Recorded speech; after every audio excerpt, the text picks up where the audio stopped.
ដោយហេតុថាយើងវាឆ្ងាយខេត្តឆ្ងាយអញ្ចឹងទេនៅពេលដែលខ្ញុំទៅធ្វើបតកថានៅប្រទេសចិនប្រហែលជា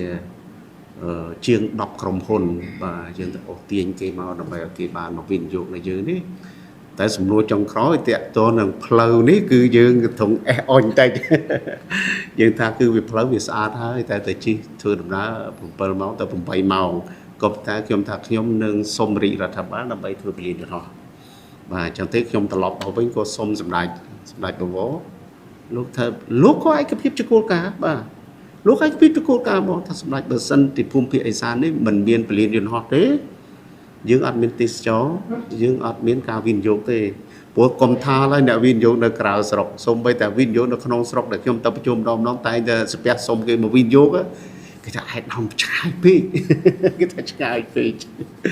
ចឹងទេឥឡូវនេះទំហំដីនេះ1905ហិកតានៅពីនេះទៅប្រហែលជា40គីឡូនៅខាងលំផាត់ទៅពីនេះទៅឆ្វេងដៃ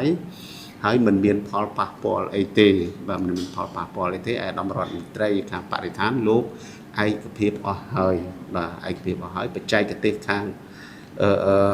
ខាងអាកាសយោស៊ីវិលលោកក៏បានក្រុមការងារមកពិនិត្យអីអស់ហើយគេកោតសរសើរតែយើងចេះជ្រើសរើសទីតាំងហ្នឹងព្រោះទីតាំងហ្នឹងគឺវាល្អមែនទែនទៅលើប្រព័ន្ធខ្យល់បាទពាក់ព័ន្ធនឹងសេដ្ឋកិច្ចអីផ្សេងផ្លូវយើងជាតិក៏នៅជាប់ហ្នឹងបាទហើយចម្ងាយពីព្រំដែនវៀតណាមមកវា60គីឡូអញ្ចឹងវាត្រូវហ្មងនៅពេលដែលយន្តហោះដែលគាត់មានបញ្ហាអីគាត់វាងចុះឡើងចុះឡើងក៏អត់ដល់ក៏អត់ឆ្លងប្រទេសគេដែរគាត់ថាទីតាំងល្អមែនទេជាទីតាំងមួយដែលជាចំណុច